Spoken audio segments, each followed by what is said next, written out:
নদিয়ার নবদ্বীপ ঘাট বাসস্ট্যান্ডে দুই তৃণমূল শ্রমিক সংগঠনের বচসার জেরে অটো অবরোধ, ফলে অচল হয়ে পড়ে যানবাহন। নিত্য যাত্রী যারা রয়েছে তারা কিন্তু ব্যাপক সমস্যার সম্মুখীন হয়, কারণ এই অটোতে করেই নিত্যদিন হাজার হাজার মানুষ কিন্তু যাতায়াত করে। অটোর চালক যারা রয়েছে তাদের শ্রমিক সংগঠনের দাবি তাদের এই রুটে গাড়ি চালাতে দিচ্ছে না আরেক সংগঠন।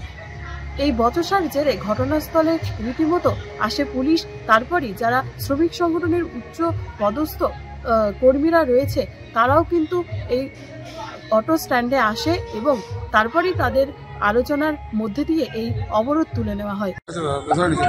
বলুন, আপনাদের কি দাবি? আমাদের দাবি হচ্ছে যে আমরা দীর্ঘ 5 বছর 5.5 বছর ধরে আমরা বলছি তোরাও চলছিস আর আমাদেরও চলতে দে, আমাদের যে রুট আছে আমাদের সব কিছু আছে, ওদের মানে না করছে।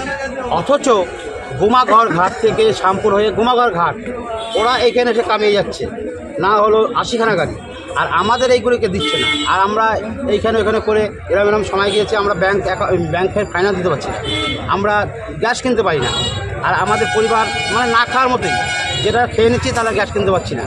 এই হলো আমাদের প্রকল্প। আমরা তারপরে লাস্ট ওদের বারবার বলা হয়েছে তোমরা পেপার দেখাও।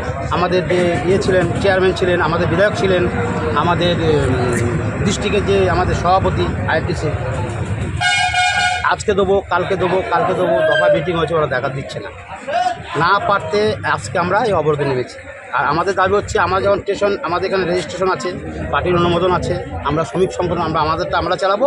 ওরা যদি বলছে কৃষ্ণনগর নেই, কিন্তু অথচ আমাদের আছে, কিন্তু শক্তিনগর ওগুলি সবই আছে, স্টেশনও আছে, কিন্তু ওরা মানছে না বলে আমরা আজকে এই অবরোধ আমরা মেনে নিয়েছি যে আমরা নবদ্বীপ ঘাট থেকে কৃষ্ণনগর নামিয়ে দিয়ে আসবো, আর তোমরা কৃষ্ণনগর থেকে নবদ্বীপ ঘাট নামিয়ে দাও, তাহলে ঝঞ্ঝাটের কোনো সমস্যা আসবে না। আপনাদের অসুবিধা কোথায় হচ্ছে? আমাদের অসুবিধা আমাদের এখান থেকে তুলতে দিচ্ছে না লোক, কৃষ্ণনগর স্টেশনে কৃষ্ণনগর দিচ্ছে না, আমাদের কোনো জায়গায় দিচ্ছে না। অথচ আপনাদের পারমিট আছে? হ্যাঁ, পারমিট আছে। একই ইউনিয়ন? একই ইউনিয়নের মধ্যে, হ্যাঁ একই ইউনিয়নের, শুধু উত্তরা দক্ষিণ ভাগ। উত্তরা দক্ষিণ না, আমরা দক্ষিণ আছি, আমরা দক্ষিণের আইএনটিসি, আমরা নবদ্বীপ ঘাট, চৌকগঞ্জ ঘাট আমরা রেজিস্ট্রেশন পেয়েছি, আর এবং পার্টির অনুমোদনও পেয়েছি। আর পার্টির যে নেতারা তারা ওদের পেপার দেখাতে, বারবার পেপার দেখাতে বলে ওরা পেপার দেখাতে পারে। আজকে এর জন্য আমাদের আন্দোলন, আমরা ঘাট নিয়ে থাকবো, ওরা ওদিক দিয়ে থাকবো। আচ্ছা, আপনার নাম কি? আমার নাম আনন্দ মণ্ডল। আপনি কি এই সংগঠনের ইউনিয়ন সেক্রেটারি? আনন্দ নবদ্বীপ ঘাট। আপনাদের মূলত সমস্যাটা কি? আজকে অবরোধ কিসের জন্য করলেন? অবরোধ আমাদের না, অবরোধ যে আরেকটা আপনার বাইরের গাড়ি আছে 65টা গাড়ি, তারা অবরোধ করেছে, আমরা কোনো অবরোধ না।